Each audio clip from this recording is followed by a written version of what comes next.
दोस्तों, आज जो मैं कहानी सुनाने जा रहा हूँ उसका नाम है बकरी का उपकार। जंगल में शेर शेरनी शिकार के लिए एक दिन दूर तक चले गए। अपने बच्चे को अकेला छोड़कर जब देर तक नहीं लौटे तो बच्चे भूख से छटपटाने लगे। उसी समय एक बकरी आई। उसने देखा कि शेर के बच्चे भूख से तड़प रहे हैं। फिर उसे दया आई और उसने उन बच्चे को दूध पिलाया। फिर बच्चे मौज मस्ती करने लगे और उधर शेर शेरनी दोनों शिकार के झुंड में थे। तभी शेर शेरनी वहां आ गए। बकरी को देख लाल पीले शेर हमला करता।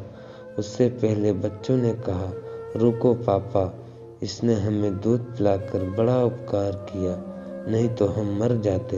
अब क्या शेर खुश हुआ और बोला, कृतज्ञता के भाव से बोला, हम तुम्हारा उपकार कभी नहीं भूलेंगे। जाओ, आज से आज़ादी के साथ साथ जंगल में घूमो फिरो, मौज करो। और बकरी जंगल में निर्भयता के साथ साथ जंगल में रहने लगी। यहाँ तक कि शेर के पीठ पर बैठकर भी कभी कभी पेड़ों के पत्ते भी खाती थी। यह दृश्य चील ने देखा तो हैरानी से बकरी को पूछा। तब उसे पता चला कि उपकार का कितना महत्व है। चील ने यह सोचकर कि एक प्रयोग मैं भी करती हूँ। एक दिन चूहों के छोटे छोटे बच्चे एक दलदल में फंस गए थे। निकलने का बहुत ही प्रयास करते पर कोशिश बेकार रही। चील ने उसी समय सोचा कि यही सही समय है वह उपकार करना और अपनी बहादुरी को दिखाना। दलदल में फंसे हुए बच्चे को पकड़ पकड़ कर सुरक्षित स्थान पर पहुंचाया। बच्चे भीग गए थे, सर्दी से कांप रहे थे।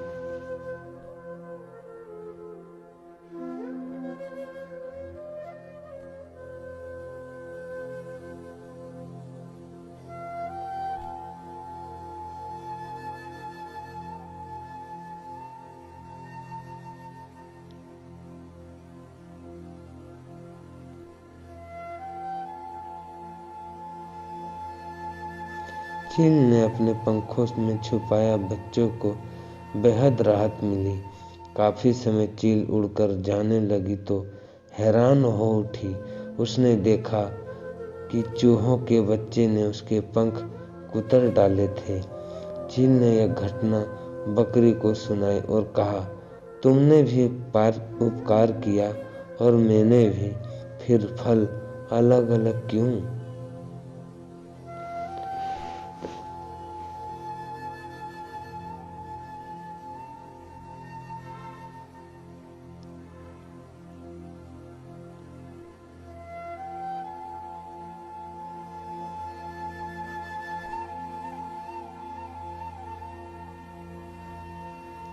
बकरी हंसी, फिर गंभीरता से कहा, उपकार करो शेरों पर करो, चूहों पर नहीं, क्योंकि कायर कभी उपकार को याद नहीं रखते और बहादुर कभी उपकार को नहीं भूलते।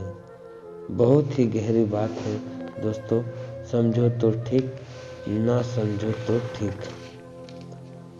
तो आइए अब हम जानते हैं कि इस कहानी से हमें क्या प्रेरणा मिली है। उसके बारे में जानते हैं हम कि इससे हम लोग क्या सीख सकते हैं। तो चलते हैं और देखते हैं सीख हमें क्या बताती। तो दोस्तों, इस कहानी से हमें यह सीख मिलती है कि हमें कभी उस इंसान की मदद नहीं करना चाहिए जो हमारे एहसान को ना समझे। तो दोस्तों, कैसी लगी कहानी? हमारे चैनल को सब्सक्राइब जरूर करें।